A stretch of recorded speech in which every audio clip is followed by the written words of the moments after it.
Today's video from Shop Stuff, we're taking another look at the Casio SRS500 connected ECR register.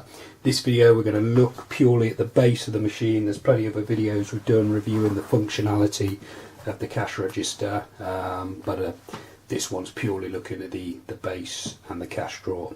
So you see it's a full-size metal drawer. In the UK we only do this size. You can't get the small drawer version of this machine in the UK because of the number of coins we have.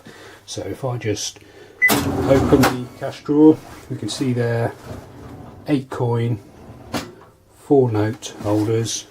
The drawer's completely removable, so you can take it back to a cash office for counting. That's the drawer slide. Close that over.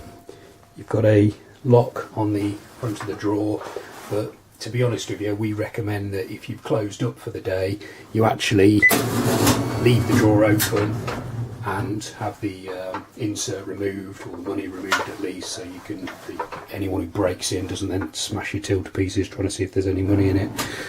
So you can get spare inserts for shift changes from the Shop Stuff website.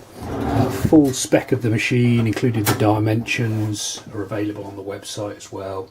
And if you subscribe to our YouTube channel, you get plenty of other videos reviewing the machine and other Casio registers. So thanks for watching.